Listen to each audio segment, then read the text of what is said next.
Before we even start to think about the summer transfer window, I think Ten Hag needs to go now, get this particular manager in who I'm going to talk about, go with this back 3, back 5 system, and I think not only can we get the best out of Rashford and Garnacho in a new role, but maybe also Antony and Mason Mount as well. But before I come on to that, if you want any retro jerseys, go over to Jersey Fever, check out their collection from Manchester United ones, going all the way back to the early 90s, as well as other club and international sides as well. You can use code Atlantis at checkout for a discount, a link will be in my Instagram bio, which will be in the description. Okay, so I'm basically starting this series again, this time no ifs, no buts, no punches being pulled.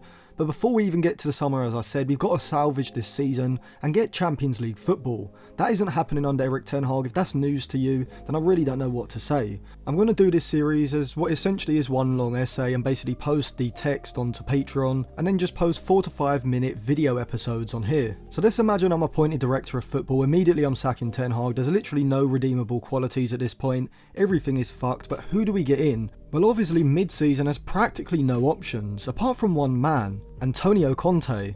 Now, would Conte be a good long-term appointment? Obviously not, that's just going to be Mourinho 2.0. But if you offer him the job and say, these are the set of players we have, you may get a loan or two in January, do your best to the end of the season, and you'll get paid fairly in the process. I think Conte takes that offer, because let's be real, he isn't getting another chance at the United job, or maybe any other big job in England, because of how volatile he is. And also, this is a completely no-pressure job at all. If he completely fails, the blame is going to go on the players, and so it's really a win-win for him. But I think instantly he comes in and gives us a serious chance of getting top 4.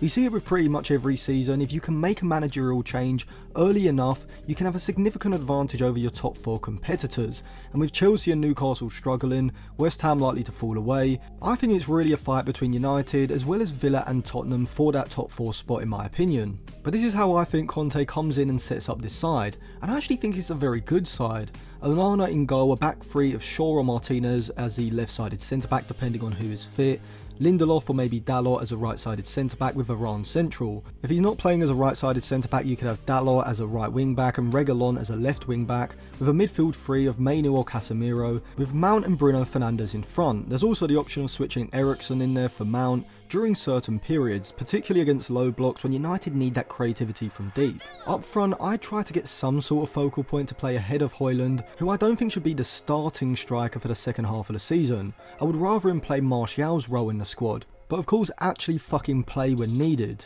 And then you have one of Rashford or Garnacho essentially playing as a wide forward from the left, with a lot less defensive responsibilities because of the back 5, which I think will enable them to sit higher up the pitch out of possession, and subsequently be in an optimal position for a counter-attack. So this would be the template that I would expect Conte to go with from the start, which I think Ten Hag should have switched to at the start of the season. I mean, Sergio Reguilón is perfect for the wing-back position, as are both Martinez and Shaw for the left-sided centre-back position. Varane in a back 4 can look dodgy when isolated down the flanks, but put him in the centre of say Lindelof or Dalot and Shaw or Martinez, and I think we see a similar thing to what we saw David Luiz at Chelsea do under Conte, where a centre back with a lot of flaws in his game suddenly looks like one of the best in the league. But also, I don't know if I'm the only one that's thought of this. Ten Hag should have, but Antony is clearly a left wing back. He can't play on the right because he can't go down the outside, and there's almost zero footballing IQ in the final third. However, if you simplify his game, I think you can get the best out of him. He's a fairly good carrier of the ball when the space is ahead of him, he's hard working, he should at least be a decent crosser from the left flank, and with the right work on the training ground, which obviously isn't happening under Ten Hag,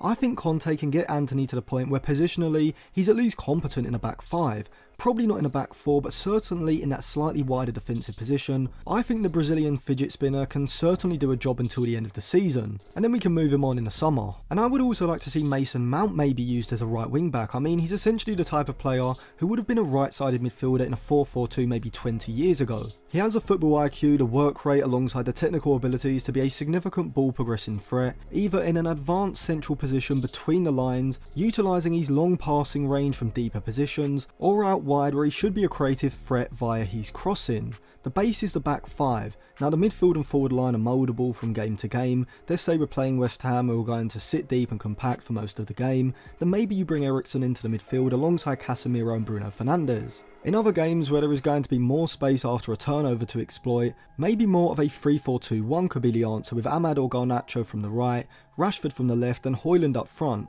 with Casemiro and Mainoo sitting as a double pivot. With that foundation of a back five, Conte can make tactical changes from a single to a double pivot, from two split strikers to a front three, not just game to game but also in game as well. In terms of the centre forward, I think there's one standout name who will be available in January for basically peanuts, and I think he can legitimately be one of the best strikers in Europe come the end of the season, but I'll come on to him in the next episode. But in short, this is a type of tactical creativity that I just don't think Ten Hag has, and I'd love to see this United squad not just under a different manager but also in a different system as well.